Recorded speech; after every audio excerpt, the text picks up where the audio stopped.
On to the big one now, if you like, but okay. Good afternoon, and good evening, and good morning. Rotating around the world, as we always do. We have again a very interesting guest, and a Renaissance man, because his areas of speciality are so widespread. Dennis Neal is a veteran Washington insider, a consummate expert on the way the Washington swamp operates, and we look forward in future shows to picking his brains extensively in these areas. But today we're going into an area that nobody in Europe recognizes, and even on the east coast of the United States, people don't pay attention to. What is wrong with the state of Oregon? What's that I hear? Yes, you may well ask, because Oregon is an enormous, rich, resource, underpopulated state in the northwest of the United States. They have supposedly admirable green policies. Well, there is a clue there. The standard of living ought to be high.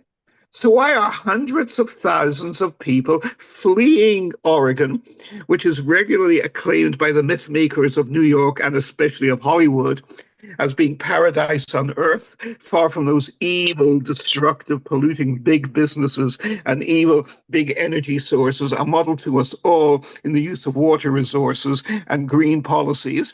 Why are people leaving this green environmentalist Greta Thunberg blessed paradise? Now, Dennis Neal is going to explain why. Dennis, take it away.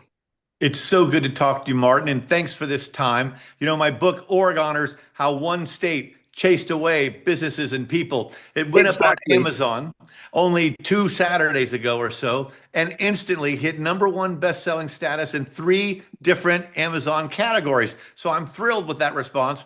I leave out the part how the categories are rather narrow and small so that a book doesn't have to sell huge numbers to nonetheless get #1 status, however fleetingly. All right, but the reason why focus on Oregon when so many haven't heard of it or thought about it. You know, I lived in New York, Brooklyn for 43 years. I moved down to South Florida only in January. The liberal policies that are going to hurt that city and state are going to take really years of compounding to really show up because the state is so big and diverse. Oregon is so small that it is a canary in the coal mine for blue state policies. It is, 4.2 million people, almost 2.2 million, 2.5 in the Portland metro area of a couple towns and cities and counties there, right? They're 65% of the whole market, media-wise, and they dominate and impose what they feel like should be the rules of life on their neighbors to the south and east. Exactly. Timberland that has been, the economy is ravaged by green TIFA regulations since the 90s that stopped all logging on a lot of that forestry land and basically devastated the industry that helped found this state. The U.S. was the world's largest timber producer up until the 90s, when all of those regulations stopped Oregon, stopped the Pacific Northwest, and we ended up having to import timber from Brazil. It's just craziness. And what's happened there and why I'm fascinated with Oregon is because it's like the 1970s experiment when they put sane people in insane asylums to see if they could identify insanity in an insane environment. And the answer was no. 11 different asylums. Doctors failed to recognize these ringers. Well, in Oregon, they've been in the middle of insanity for so long. Democrats supermajority for 10 years, majority for 20 years, no Republican elected governor since 1982. It's been insane there for so long that they no longer recognize sanity when it shows up. There's no focus on accountability and outcomes. Portland, second highest taxes in the nation after New York City. And yet you have to wait 19 minutes for a police response to a violent 911 call. If your car gets broken into, go put it on a website. I mean, open drug use everywhere. Downtown, almost a 35% vacancy rate. A real estate agent tells me it could take 20 to 30 years to get back to normal because of work from home. All kinds of problems. And yet, you know what they're focusing on, gentlemen? Lately, there's a new law they want to do to ban foie gras because it's cruelty to animals. They have IP28, which would take ranching practices such as artificial insemination and castration and reclassify them as sexual assault on the animal. It would guarantee that cows get shelter and that they get exercise space. This is craziness, and it's not aimed at protecting animals at all. It's aimed at putting farms and ranches and fisheries out of business. I couldn't agree more. And one related area I'd like you to go into, and this was from something you've already pointed out. Is it correct to say that these ludicrous policies, putting farms and agricultural work and the great logging industry out of business, do not come from people who actually work in nature, do not come from people who work on the land? They come from people in inner cities and suburbs who never Yes. get closer to cattle than buying a shop in a supermarket. Exactly. It's exactly true. And they want to impose their high moral standards on their Exactly. neighbors to the south and east whom they've never even met. Okay. And there's an arrogance there and an Yes. inside club in which all these urbanites look down on their rural neighbors. And by the way, let's look at New York, where New York City dominates that state, and Trump won most of the counties statewide, and yet New York alone was enough to tip it over to be only blue. And the same goes with so many other states where you have this rural urban split. And Oregon was founded on the idea of extracting resources from the land and turning it into capital and money and jobs and service and building great timber. There's an amazing airport in Portland that has just the most beautiful ceiling of timber beams and beautiful finished wood. And it shows you what that timber industry can be if only government will get out of the way. One thing about this, if I could just add, okay, I'm Please. stunned to learn this, okay? Um, the fire season, there's a fifth season now, fall, winter, spring, summer. Fire season is starting right now in Oregon. It's going to last June to October. Today, 2 out of every 3 trees in Oregon are dying from bug infestation or fires, okay? And it turns out the fires are so bad that a fire in, I think, 2021 in Canada, no, in California, it lasted a week or two, around Labor Day. It released 127 million metric tons of carbon emissions into the atmosphere. So how much is that relatively? Well, in 18 years of carbon strangulation in California, requiring higher mileage, requiring shift to greener. In 18 years, they saved 65 million metric tons. So it was almost double 18 years of savings in a single fire. And 2 years later, there was another one just as big with another 127 million metric tons. These are in scientific studies. The media won't cover it, but it gives the lie to all green TIFA strangulation restriction policies. It's all for nothing. It's government arrogance to think that you're going to stop Mother Nature. So stop with that. China every day is giving 33% of the world, I think it's 33% of the world's carbon emissions. No Correct. restrictions on them at all. But we're supposed to strangle ourselves. It's ridiculous. It's suicidal. Mm. Now, if I may, Pelle, I'd just like to follow up on that a little more, because you hit so many third rail key issues here, Dennis. Is this conscious, deliberate suicide, what Spengler predicted in the suicide of the West? Do they Yes. actually want? Go on, explore that Well, angle for you know please. what? God Saad, SAAD, has over 1 million followers on X. He is a Canadian professor, a graybeard, pro-Israel, fearless, and just a brilliant mind. I love following him on X. He has this new book out called Suicidal Empathy. I don't know if it's been published yet, but it's been in the works. And he talks about a society that will kill itself with all of these good intentions. And they don't care about the actual outcomes. They only care about how good they look in voting for these things. And it can go way too far. And in Oregon, it has. Now, switching over to Pelle, I know has his own eager list of questions he wants to explore with you. But Pelle, does this sound very much like what's been happening in Britain, in Germany, and in Sweden? Yeah, it sounds very much like Scandinavia or Canada, maybe.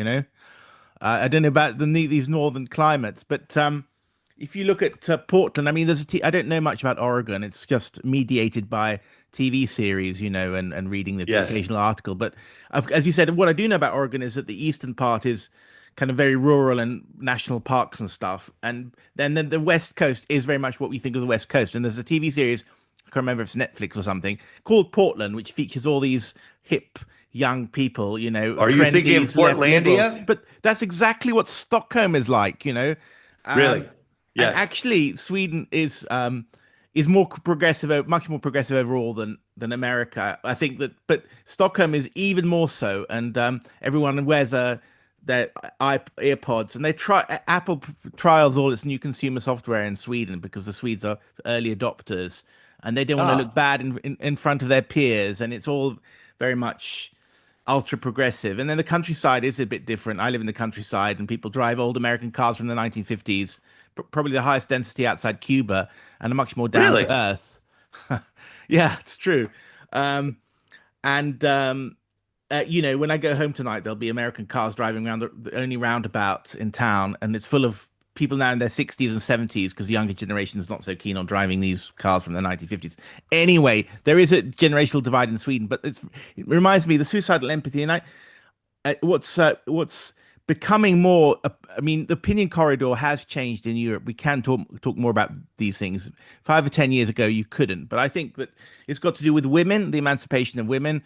I mean, I'm the Roman Empire. Apparently, towards the end of the Roman Empire, you had a growing divorce rate and growing emancipation of women, and then they were overtaken by the barbarians because the men were soft and they were advanced or something. So there are people on the internet who advance theories like that and have worked it out that you know, good times lead to good bad weak men. Weak men leads to hard times. Times lead to good men. So it's a kind of Right. very, very Yes. simple historical circle where we in the West, the men don't have to work so hard. The alpha males have lots of women, access lots of women. They have bullshit jobs in finance, and then real men can't get jobs, so they can't get wives, and so and the women are all unhappy. They become cat ladies and overpaid lawyeresses and lawyers, and it's all a bit of a mess. And then women, We see the same thing in and Japan. they see they Absolutely. spend their time in universities imposing the psychology of the nursery, if you like, Yes. where you're not allowed to have bad, hurty words and hurty ideas because any idea is a challenge, you know, because to disagree with someone is a kind of verbal aggression and it's a kind of verbal harm, which is based on Oh, the you're making me feel unsafe. Okay, I've got to. yeah. I'm going to Anyway, forget so that's stuff. that. Yeah, I, sorry. I need to amplify a couple of quick things. Please. Otherwise, I'm going to forget him. And let me tell you something, Pele. It sounds so much like you're talking about Oregon and the people, the liberals in Oregon on Portlandia. You know, and there they debate whether Portlandia, the TV show, is fiction or documentary. Okay, Right. Yeah. but Yeah. first about women and the emancipation of women.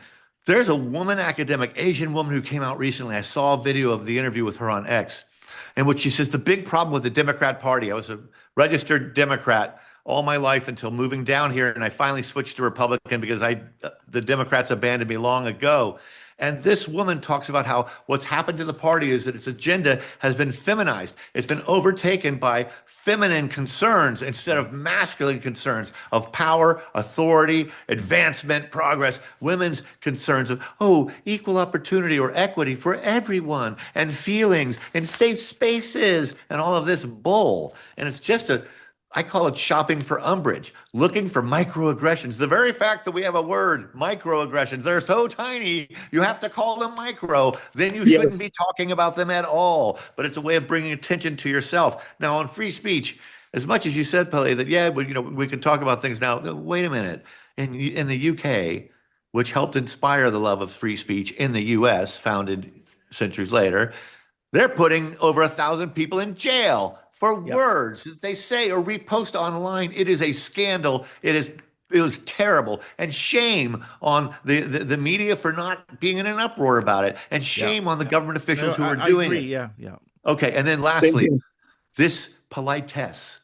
You know, and they call it Portland polite and Oregon nice, to where if you dare speak up against the way things are going, you're a racist, a sexist, a Oh, xenophobe, yeah. a Nazi, and there's this instant vociferous, dude shouting you down for speaking up at all. And for too long, the silent majority stays silent and doesn't stand up and fight back and say, I call bullspit. And it's time more people did. And in Oregon, one of those liberal places of all, a poll taken in the fall shows that 2/3 of voters say we're on the seriously wrong track, and they needed 178,000 signatures to put a measure on the ballot trying to repeal a tax, a $4 billion 10-year tax for transportation. They got 250,000 signatures and they stopped counting. So, there is an uprising that's possible if that silent majority in the middle there will speak up and fight back. Yeah.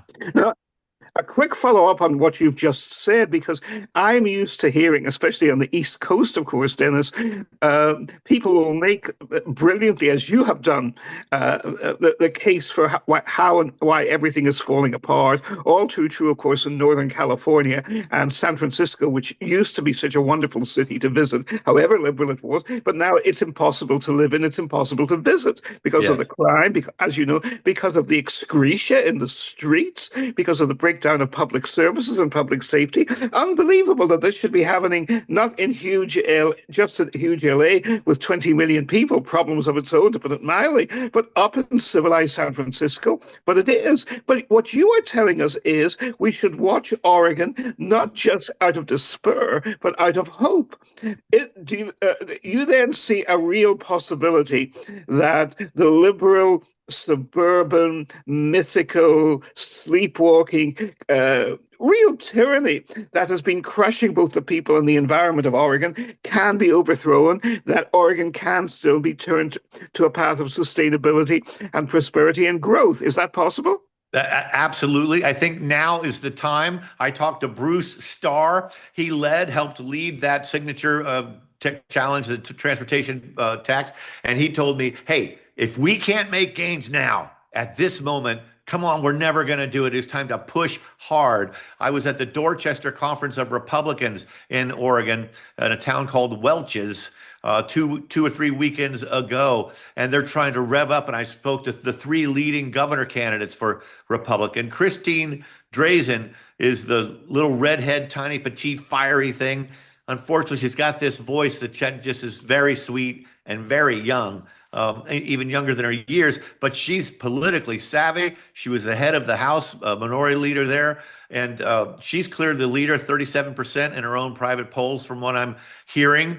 And look, if they could elect the first Republican governor of Oregon since 1982, I think it is, that is a huge message. Now, it's not just, the Republicans could take over. My gosh, they hold so many offices, and they've got a super majority, 60% of both houses in the state legislature. But it will be a message to Democrats. Hey, you better throttle it back. You better take back control of the state government that's dominated by government worker unions. I was told by a Democrat political operative that in the fall, 1 week, the union, SEIU, Government Worker Union, took a thick document, put it into the governor's office where she has advisors that are former union officials, and said, here's your state budget for the next 2 years. And that's where all negotiations started. And the union dictated it. I mean, that's just unheard of. There are no limits on union donations to political candidates that then approve their contracts. So Tina Kotek got $6 million from unions, teachers union, GASFME, SEIU, got $6 million, and that was one of the largest single donor areas to her, I think, $20 million campaign to become governor in 2022. So Oregon loves being first in politics. It was the first state to decriminalize hard drugs. Yay, heroin, fentanyl, go ahead. 4 years later, the state legislature had to peel back that voter initiative because it was devastating. Let them be the first state to outlaw contributions by worker unions, government worker unions, to the politicians who approve their pay packages and pensions. That would be a good reform. I'd love to see a voter's ballot petition for that rather than one to, ridiculous restraints on farms and ranches. It seems to me, it's the same problem as Europe. We can't roll back our welfare state. It's the problem when there are too many people in a democracy. There are too many people depending on consuming other people's money rather than producing money, and it becomes a vicious circle, and they don't have to pay the taxes will extract for all the money from the productive part, and because they're numerically not only does that add up to large sum, but they can quash the productive part of the economy. I mean, that was the reason. I mean, for all this talk about critique of capitalism and so on, we've now gone. It's back to the 1970s situation where the parasite class, if you like, is too powerful, and the tax burden is higher and higher on those who produce the most. Right. Top 1% of earners in the U.S., 38% of collected income tax. Top 10%, 75% of collected income tax. Bottom 50%, half of the country is on some form of government assistance, and the bottom 50% of income earners, they pay effectively zero after they get the refund back from government. And so when only half of the people are paying tax at all, the bottom half will be in favor of any increase you want because someone else is paying it. And now the demonization of billionaires. I'm sorry, go ahead, Martin. I should let you speak. No. I mean, I want to, as with Pelle, I just want to get you to keep rolling it out and blasting away, Dennis. Your broadsides are fabulous and devastating. As you have gathered from, I'm an old guy, and I come from Ireland, and I worked for many years in Britain. And I was old enough to be eyewitness of, and even in an extremely modest way, a foot soldier in the Margaret Thatcher Revolution. Yes. Now, what did we have there? We had a Britain that from the 1940s all the way, arguably since the 1870s, but certainly for the 35 years after World War II, was totally controlled by left-wing unions, metastasized welfare handouts. The safest nation in Europe became one of the most dangerous, soaring violence, crime, and most of all, rape rates, which are now higher than they have ever been before. British cities are now much more dangerous, except for murders because of the fire gun control. But even that is disappearing because the criminals use knives instead, as I know you know. But Margaret Thatcher, for a generation, turned it around when it was supposed to be impossible to turn it around. And who was Margaret Thatcher? She was very much like the young lady you have described, who is running as the Republican candidate for governor of Oregon. Very conservative, very feminine, very petite, very charming, very attractive. And so none of the great liberal geniuses and prognosticators took her seriously. She was supposed to be of a much lower political intellect than they were, though she was the only scientist in modern British political history. And in applied commercial science, too, she was a great success, who ever became Prime Minister of Britain. And look what she achieved. Is that a possible template for Oregon now as well? Can that happen there too? Well, gosh, a mistake that journalists like me make a lot of the time is hyperbole. To draw a comparison like that, because let's just look. I mean, Margaret Thatcher, oh my gosh, she helped lead an entire movement that changed a generation. And I'm not saying at all that Christine Drazan can come close to that scale, right? And yet, what an interesting parallel you draw. It's actually quite good. And wasn't it Margaret Thatcher who did say at some point the problem with socialism is they run out of other people's money? I think that was her. Oh, yes, that was Mrs. T to a T. Absolutely. She was passionate about that. Passionate. Right. And so I have high hopes for her, because to knock off the governor, and Tina Kotek is the Democrat, openly lesbian governor, wears mannish suits, close-cropped hair. She's constantly saying that the problem in Oregon is the PR. Don't trash the state, say nice things. Instead of that the problem is that Tina Kotek, have failed on my three main goals. She wanted to build more housing. Housing starts statewide went down to like 6,000 in a month when they should be at 100,000 or something. She wanted to help with the homeless. Homeless ranks went up by 64% based on a one-night survey, okay, under her tutelage, her tenure. She wanted a third thing. Oh, education. They spend almost $20,000 per student, which is about, I think, 20% more than the national average per student. And their fourth graders rank 48th in the nation in reading and math test scores. And as one person in Oregon told me, we've turned into Mississippi. And meantime, Mississippi is up near the top of the ratings. And what's gone wrong in education? Unions. Because all of the money, there's been this huge increase that goes into administrators and staff instead of teachers, and paying teachers more and making teachers better. But the unions are thriving, and then they round trip the money and contribute it right back to the very same politicians.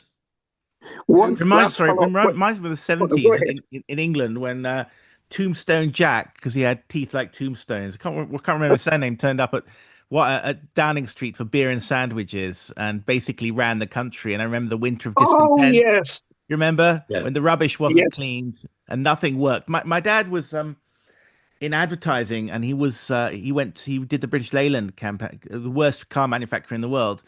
And when a worker caught his eye, they pressed the stop button. So there's this sort of, says, so the managing director said to my dad, don't catch the workers' eyes because they're kind of looking for a fight. They're spoiling for a fight. And when they see you, they're going to hit the toffs and they press the button, the work stoppage. And it's a kind of suicidal operation, but it kills everyone. So the workers didn't care about the company. All they cared about was getting one up on the management. So it was really, really, really terrible relationship. And they couldn't promote people in his company because they were Well, because they could have to give them new job Oh yeah. titles, and then they could give them a small wage increase. And inflation was very high; they had right. stagflation. So I get no sense that the '70s in the UK was, and it sounds as if you've got something like that in Oregon. But I just want to say one thing: it's interesting to hear these stories from states, because what in Europe all we hear is about what's going on in Washington. But in fact, what you've got in America is 98% of the population lives outside those metropolises, New York and Washington, and maybe Oh, LA. yeah.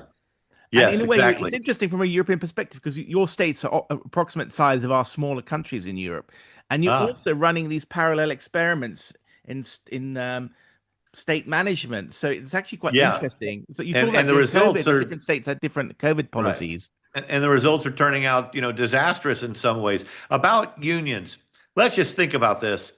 Can we name any industry that has thrived on union membership? The car industry went through various crises again and again, stupid union rules.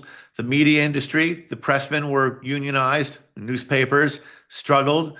Construction, yeah, non-union shops are just as good. If unions were great, they wouldn't be pushing for state laws that force you to join a union in exchange for getting a job. When I was at the Dorchester Conference, 60th annual gathering of conservatives and Republicans near Mount Hood in Oregon a couple weeks ago, three union guys get on the stage and they're talking about working with Republicans.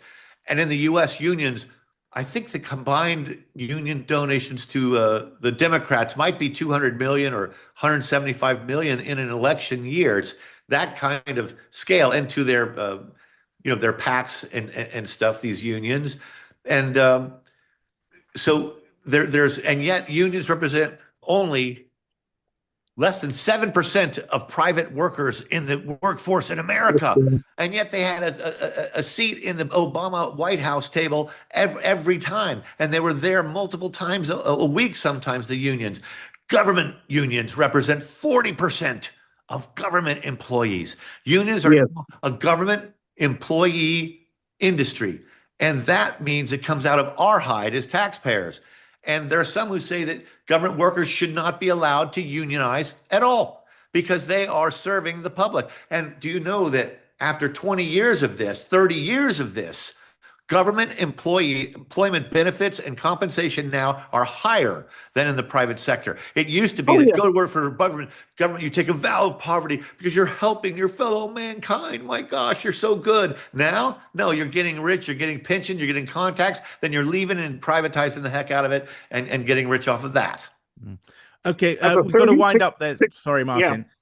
Just as a 36-year veteran of Washington and the insider, I've being in the belly of the beast. Well, Dennis, you're simply absolutely right. Come back soon. We've hardly started to scratch the surface, and I'd love to have you on a separate program about how these people who claim to be green, supporting the environment, are, as you are showing, turning the environment into hell. Oregon Yes. is a paradise. It's a Garden of Eden. It was. It's not anymore, is it? It is, and it's like a gorgeous, gorgeous babe in a gorgeous bathing suit, but you're told you can't touch any of that. It's just Yes. Wow. the worst tease. Green Okay. TIFA regulations, really, and they're all for nothing more than power and transfer of wealth from rich nations to poor nations. It's Or it's they a are terrible wasted thing. in turn, and they don't go to the Dennis people and in the Martin, locations. got to wind up Oregoners with a pun on the word goners, because lots of clever people are leaving Oregon. And we've got a sort There you of go. Twin Peaks like cover with a guy hugging his wife and leaving Oregon. It's His about mother, yeah. the death, the bad side of progressivism, a state that we think of as vaguely a good state, one of the best states, has turned out to be one of the worst states. So go for that. For the picture of the smaller states, what's going on outside New York and Washington, which we in Europe tend to focus inordinately upon. So thank you very much, Dennis. I guess you can find your book on Amazon. It's available as Kindle or something like that, so we can order it here in our European Yes. shops. So thank you very much, Dennis. Come on very soon. And Yes, I'd Yes. love it. see you Thanks too, so much, gentlemen. Martin. Thank you very much, Dennis. An honor. Thank you, Dennis. Bye. Yes, thanks. Thank Have a you. glorious day.